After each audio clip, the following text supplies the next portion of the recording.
हीरागंज नाम के एक गांव में मोहन नाम का एक किसान रहता था। मोहन अपने खेतों में खूब मेहनत करता था। उसी से आने वाले थोड़े बहुत पैसों से उसका घर चलता था। मोहन के घर में उसकी पत्नी मीना और दो छोटे बच्चे थे।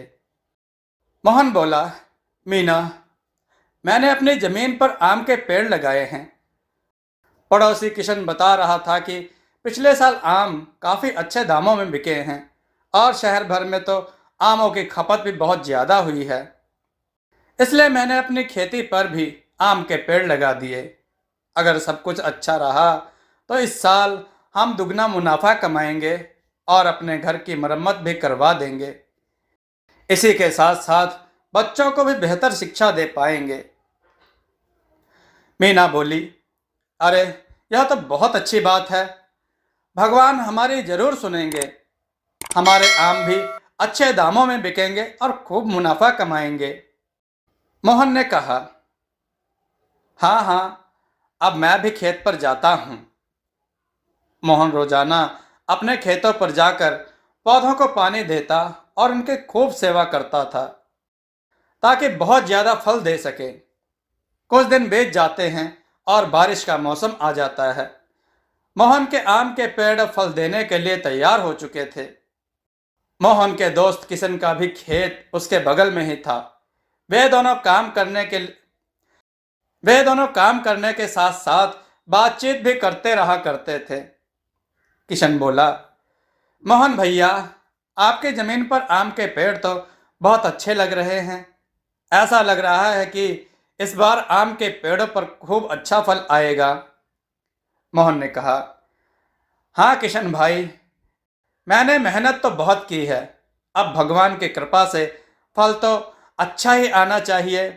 इस बार मुनाफा भी ज्यादा होगा। किशन बोला, भगवान हम सब पर अपनी कृपा बनाए रखें। बस इस बार कोई तूफानी बारिश न आए। कुछ गांव वाले कह रहे थे कि इस बार ज्यादा बारिश हो गई तो काफी फसल नष्ट हो जाएगी। बस उन लोगों की यही बात सुनकर मेरे मन में डर बैठ गया है। कहीं ऐसा ना हो कि हमारी की हुई मेहनत बेकार चली जाए। मोहन बोला, अरे नहीं नहीं, ऐसा मत सोचो। भगवान सभी का भला करते हैं, उन पर भरोसा रखो। अपना अपना काम खत्म करके मोहन और किशन अपने अपने घर लौट आते हैं। मोहन ने किशन को तो दिलासा दे दिया, लेकिन घर पहुंचने के बाद यह बात उसके दिल और दिमाग में बैठ गई। वह सोचने लगा कि अगर सच में तूफानी बारिश हुई तो उनकी की हुई मेहनत पूरी बर्बाद हो जाएगी। एक दिन बहुत तेज बारिश हुई। बारिश बंद होने का नाम ही नहीं ले रही थी। घर में बैठा मोहन बारिश रुकने का इंतजार कर रहा था। मीना बोली, यह बारिश तो बंद होने का नाम ही नहीं ले रही। मोहन ने कहा, मेरा तो दिल बैठा जा रहा है। इतने तेज बारिश हो रही है, मुझे तो लगता है इस बार पूरे गांव की फसल बर्बाद हो सकती है। और मैंने जो इतने महीनों तक खेतों में जी जान से मेहनत की है, वह सब बर्बाद हो जाएगी। मीना बोली, चिंता ना करें, ऐसा कुछ नहीं होगा। मोहन ने कहा, तुम नहीं जानती, कुछ सालों पहले ऐसे ही बारिश आई थी। पूरे गांव के खेत बर्बाद हो गए। उस साल गांव में किसी को भी उनकी मेहनत का फल नहीं मिला। यदि इस बार भी ऐसा ही हुआ तो मुनाफा तो दूर की बात है, हमें खाने के भी लाले पड़ जाएंगे। मुझे कुछ और काम करने को मजबूर होना पड़ेगा। इसी तरह चिंता और सोच में मोहन पूरी रात नहीं सो पाता। अगले दिन मोहन सुबह बारिश बंद होते ही अपने पेड़ों को देखने भागता है, परंतु वहां का नज़ारा देखकर उसके होश उड़ जाते हैं। वहां चारों तरफ बर्बादी का मंजर दिख रहा था। सभी पेड़ और फसलें बर्बाद हो चुके थे। मोहन सर पकड़कर वहीं घुटने के बल बैठ जाता है और रोने लगता है। तभी किशन वहां आता है। अरे भैया, इस तूफानी बारिश ने तो सभी किसानों की फसल और पेड़ों को बर्बाद कर दिया। देखो, तुम्हारी और हमारी मेहनत पर भी किस तरह पानी फिर गया। मोहन ने कहा, मुझे कुछ समझ नहीं आ रहा, मैं क्या करूं। मैंने तो अपनी सारी उम्मीदें इस फसल से लगाई हुई थी। मैं अपना घर चलाने के लिए क्या करूं, मुझे तो कुछ समझ नहीं आ रहा भैया। किशन बोला, अरे भैया, सभी का यही हाल है। गांव में जितने भी किसान हैं, सभी पर यही मुसीबत आई है। किशन वहां से चला जाता है, परंतु मोहन वहीं बैठा बैठा रोता रहता है। काफी देर वहां उदास बैठे रहने के बाद मोहन जब अपने घर की ओर जाता है, तो घर का नजारा देखकर उसका मन और दुखी हो जाता है। बारिश के पानी से घर की छत बह रही थी और भूखे प्यासे बीवी और बच्चे कोने में छुपकर बैठे थे। मीना बोली, अरे कहाँ थे आप? कब से आपका इंतजार कर रही थी। देखिए ना, छत से कितना पानी टपक रहा है और भूखे प्यासे बच्चे कब से खाने की तलाश में हैं। मैं खाना कहाँ से लाऊं? ना तो घर में राशन है और ना ही सोने की जगह। आप कुछ कीजिए ना, मुझसे बच्चों का इस तरह बिलखना देखा नहीं जाता। मोहन बोला, मीना, मैं कुछ करता हूँ। हमारा सब कुछ बर्बाद हो चुका है। भगवान ना जाने हमारी कैसी परीक्षा ले रहा है। मैं बच्चों के खाने पीने का बंदोबस्त करता हूँ। अपनी बीवी बच्चों को इस हाल में देखकर मोहन मन ही मन रोने लगता है। अपने बच्चों के खाने का इंतजाम के खातिर मोहन घर से भागता हुआ बाजार की दुकानों की ओर जाता है, परंतु बारिश होने के कारण उसे कहीं से कोई मदद नहीं मिलती, क्योंकि उस आफत भरी बारिश में सभी का बुरा हाल है। बहुत भारी मन से मोहन खाली हाथ निराश होकर अपने घर को लौटता है। तभी अचानक उसे कराहने की आवाज सुनाई दी। मोहन बोला, यह किसी पक्षी के रोने की आवाज कहां से आ रही है। जब वह इधर उधर नजर घुमाता है, तो उसे एक घायल चिड़िया सामने जमीन पर पड़ी हुई दिखाई देती है, जो दर्द से बुरी तरह कराह रही थी। मोहन ने कहा, अरे, यह चिड़िया को किसने घायल कर दिया? लगता है यह भी इस बारिश में ही घायल हुई है।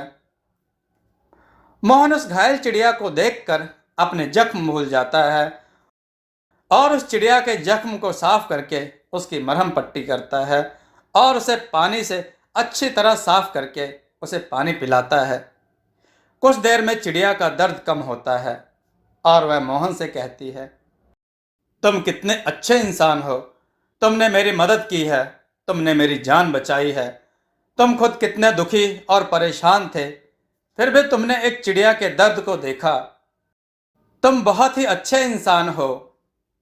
पंछी को इस तरह बोलता हुआ देख मोहन हैरान हो जाता है। पंछी को इस तरह बोलता हुआ देख मोहन हैरान हो जाता है। मोहन बोला, तुम एक पक्षी हो, फिर भी इंसानों की भाषा कैसे बोल रही हो? लगता है तुम एक साधारण पंछी नहीं हो। चिड़िया बोली, हाँ, मैं एक जादुई चिड़िया हूँ और मैं तुम्हारी परीक्षा लेने आई थी। मैं देखना चाहती थी कि इतने बड़े दुख में भी क्या तुम मेरी मदद करोगे। तुम इस परीक्षा में पास हुए, इसलिए मैं तुम्हें एक उपहार देती हूँ। तुम मुझसे कोई भी वरदान मांग लो, जो भी इच्छा जाहिर करोगे वह पूरी होगी। मोहन कुछ सोचने के बाद चिड़िया से कहता है, आप तो सब जानती हैं, मेरी पूरी मेहनत पर पानी फिर गया है। मेरे पेड़ फसल देने को तैयार थे, परंतु ऐसे तूफानी बारिश आने की वजह से मेरी सारी फसल बर्बाद हो गई। आप मेरी कुछ ऐसी मदद करें जिससे मेरी सारी फसल पहले की तरह ठीक हो जाए और मैं इस मुसीबत से निकल पाऊं। चिड़िया बोली, मैं तुम्हें कुछ बीज दे रही हूं, जिन्हें तुम कल सुबह अपने खेतों में डाल देना। फिर देखना तुम्हारे पेड़ों पर सोने के आम लगेंगे। तुम्हारे जो भी पेड़ बर्बाद हो गए हैं वह सभी उनके जादू से ठीक हो जाएंगे और उन पर सोने के आम लगेंगे। इसके बाद तुम्हें कभी भी चिंता और गरीबी का सामना नहीं करना पड़ेगा। चिड़िया वह जादुई बीज देकर वहां से उड़ जाती है। मोहन वहीं बैठा सोच रहा होता है। मोहन बोला, भाई, क्या इस चिड़िया ने सच में जादुई बीज दिए होंगे? क्या सचमुच मेरे बागों में सोने के आम लगेंगे? ऐसा हो गया तो मेरी सभी मुसीबतें खत्म हो जाएंगी और मैं सुख का जीवन बिता पाऊंगा। मोहन उन सोने के बीजों को उठाता है और घर की तरफ निकल जाता है। घर पहुंचने के बाद मीना ने कहा, आप कहाँ गए थे? मैं कितनी परेशान हो गई थी। आप कुछ कहकर भी नहीं गए थे। मोहन बोला, मीना, मैं अपने खेतों पर गया था। वहां सारी फसलें पूरी तरह बर्बाद हो चुकी हैं। मैं वहीं बैठा रो रहा था, तभी कुछ जादुई घटना हुई। यह कहते हुए मोहन मीना को सारी कहानी विस्तार से समझाता है कि किस तरह उस जादुई चिड़िया ने मोहन को जादुई बीज दिए। मीना बोली, अरे, क्या आप सच कह रहे हैं? चिड़िया ने आपको जादुई बीज दिए हैं? तो जरूर हमारे खेतों में सोने के आम लगेंगे। उसकी कही हुई बात जरूर सच होगी। तुमने उस चिड़िया की मदद करके अच्छा ही किया। अब हमारी सारी मुसीबतें दूर हो जाएंगी। बस अब हमें अपने खेतों में जादुई फसल का इंतजार करना होगा। मोहन और मीना सो जाते हैं और अगली सुबह ही मोहन खेतों पर जाकर वह जादुई बीज डाल देता है। उन्हें अच्छी तरह पानी देता है। कुछ दिनों के इंतजार के बाद मोहन के आम के पेड़ों पर सचमुच के सोने के आम नजर आ रहे थे। मोहन बोला, अरे, मैं यह क्या सपना देख रहा हूं? यहां तो सचमुच सोने के आम लगे हुए हैं। उस चिड़िया की कही हुई बात सच हो गई। मैं जल्दी से ही आम तोड़कर घर ले जाता हूं और इन्हें तुरंत जाकर बाजार में बेच आता हूं।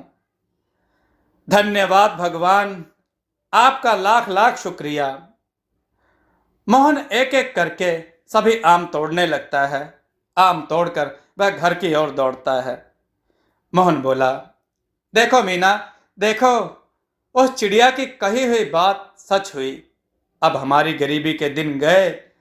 देखो सोने के आम, कमाल हो गया ना? मीना बोली, अरे, यह तो सचमुच के आम हैं। इन्हें बेचने पर तो हमें बहुत सारा धन मिलेगा। परंतु अभी आप केवल एक ही आम बाजार लेकर जाएं और उसे बेच कर आओ। सारे आम एक साथ लेकर जाना खतरनाक होगा। मोहन एक आम लेकर बाजार जाता है और उसे बेचने के बाद उसे काफी पैसा मिलता है। मोहन बोला, मीना, हमें केवल एक आम बेचने पर ही इतना सारा पैसा मिल गया, तो बाकी के आम मैं बाद में बेचूंगा। मीना बोली, क्यों ना आप खेतों का काम छोड़कर आभूषणों की एक दुकान खोल लें। इतने आमों से तो काफी आभूषण तैयार हो जाएंगे और उनसे काफी मुनाफा भी होगा। मोहन बोला, हाँ, यह तो बहुत अच्छा विचार है।